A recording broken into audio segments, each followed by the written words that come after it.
My cousin demanded that I give her my house as a wedding gift.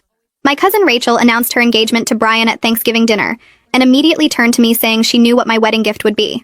I thought she meant the crystal vases I'd been collecting for family weddings, but she said no, I'd be giving them my house. Not helping with a down payment, not lending money, but giving them my actual house that I'd bought 2 years ago after saving for a decade. She said it out loud in front of 30 relatives like it was already decided. I laughed, thinking it was a joke, but Rachel was serious.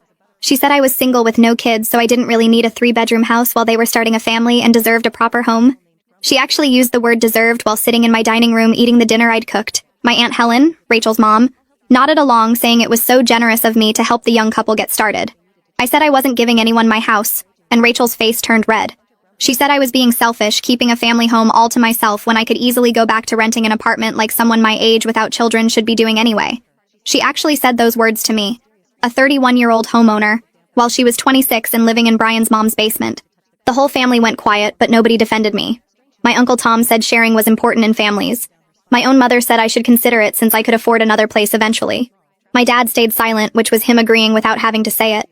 Rachel spent the rest of dinner telling everyone about the renovations they'd make to my house, how they'd turn my office into a nursery, how they'd repaint everything because my color choices were too dark. She was planning my house like she already owned it. After dinner, Rachel pulled me aside and said she'd already told Brian's family that I was giving them a house as a wedding gift, so I couldn't back out now without making her look like a liar. She said his parents were so impressed that her family was generous enough to provide housing.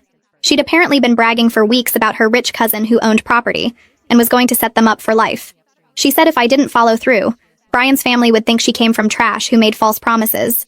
I said that was her problem for lying, and she actually started crying, saying I was ruining her wedding before it even happened. For weeks after that, Rachel kept acting like the house was already hers. She'd bring Brian over without asking to measure rooms and plan furniture placement. She'd tell people we were doing a title transfer and just working out the paperwork. She had mail sent to my address claiming she was updating her information early.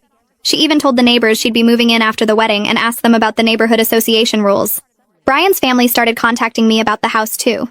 His mother called thanking me for my generosity and asking about property taxes. His father sent me an email about transferring utilities and whether the roof had been recently replaced. They were all discussing my property like it was a done deal. Rachel had convinced everyone I'd agreed to this insane plan. The breaking point was when Rachel sent me a realtor she wanted me to use to handle the transfer. The realtor, Diana, called me confused because Rachel had said I wanted to gift my house but hadn't provided any documentation proving I owned it or agreed to this. Diana said she needed to see the deed and my written consent before proceeding. That gave me an idea. I told Diana I'd bring everything to Rachel's wedding planning party that weekend. Rachel had invited both families to plan the wedding and discuss the house transfer. She'd made it a whole event at Brian's parents' house, catered and everything.